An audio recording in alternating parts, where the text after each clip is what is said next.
नमस्कार दोस्तों। दीपाली की गर्भावस्था में उसके ससुराल वाले सभी लोग उसका पूरा ख्याल रख रहे थे। ज़्यादा वजन न उठाने देना, पौष्टिक भोजन देना और हर तरह से उसे खुश रखना ताकि आने वाले बच्चे पर सकारात्मक असर पड़े।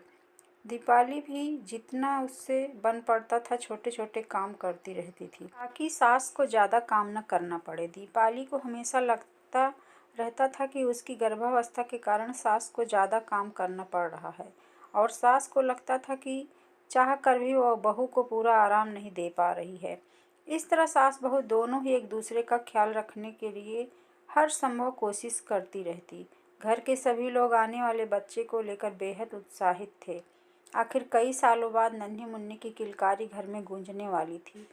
वैसे तो घर को सभी को बेटा हो या बेटी कोई फर्क नहीं पड़ता था, लेकिन सास यदा कदा कह देती कि मेरा कुलदीपक आने वाला है, मैं अपने पोते के लिए ऐसा करूँगी, मैं अपने पोते को ऐसा खिलाऊँगी, इतनी बड़ी पार्टी देंगे, इतने सारे मेहमानों को बुलाएंगे आदि।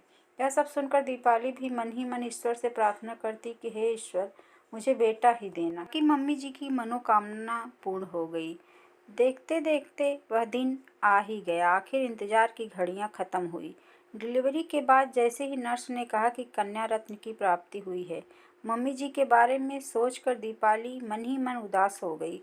नॉर्मल डिलीवरी होने से उसे उसी दिन अस्पताल से छुट्टी मिल गई। वो मन ही मन डर रही थी कि अब मम्मी जी का व्यवहार न जाने कैसा रहता है। मम्मी जी अब मुझसे अच्छे से बात करेंगी कि नहीं, बच्ची को अच्छे से खिलाएंगी कि नहीं, क्योंकि उन्हें तो अपने कुलदीपक की आने की, पोते की आशा थी। घर आने पर भी उसे बार बार लग रहा था कि मम्मी जी अब अपनी नाराज़गी व्यक्त करेंगी। जब भी सास कमरे में आती वो उनका चेहरा पढ़ने के लिए कोशिश करती। मनोविज्ञान में एमए करने के बाद भी आज वो मम्मी जी का चेहरा पढ़ने में खुद को असमर्थ पा रही। बच्ची को देखने रिश्तेदार और पड़ोसी आने लगे। सासू माँ घर का सारा काम करके दीपाली और बच्ची का पूरा ख्याल रखकर खुशी खुशी आने वालों का स्वागत भी कर रही थी। दीपाली के कान आने वाले लोगों की और सास की बातचीत पर लगे हुए थे ताकि मम्मी जी के मन की बात को समझ सकें।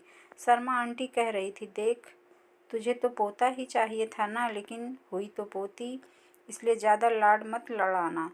गोद के लड्डू में भी थोड़ा कम मेवा चल सकेगा।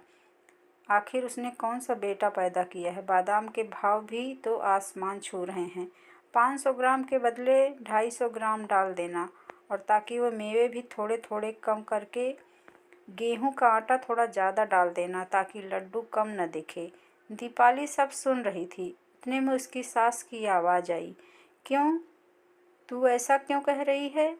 तुझे जब मंजू हुई थी तब क्या तुझे संदीप से कम तकलीफ हुई थी क्या? ऐसा थोड़ी ही होता है, चाहे बेटा हो या बेटी, तकलीफ तो दोनों समय एक सी ही होती है।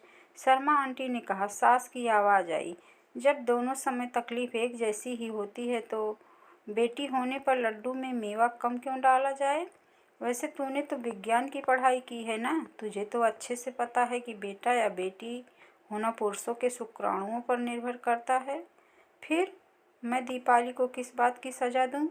मैं तो बादाम थोड़े से ज़्यादा ही मंगवाऊंगी ताकि बाद में दीपाली को बादाम का हलवा बनाकर भी खिला सकूं। यह सब सुनकर दीपाली सोचने लगी कि कितनी खुशकिस्मत है वह, जो उसे इतनी सुलझे हुए विचारों वाली सास मिली। थोड़ी देर बाद जब उसकी सास कमरे में आई तो दीपाली हवा तिरेक में उनके गले लग गई और बोली, क्या मैं आपको मम्मी कहकर बुला सकती हूँ? अच्छी लगी कहानी दोस्तों? अगर पसंद आई है तो प्लीज़ हमारे चैनल को सब्सक्राइब करें, वीडियो को लाइक एंड शेयर करें और बेल आइकन को ज़रूर दबा लें।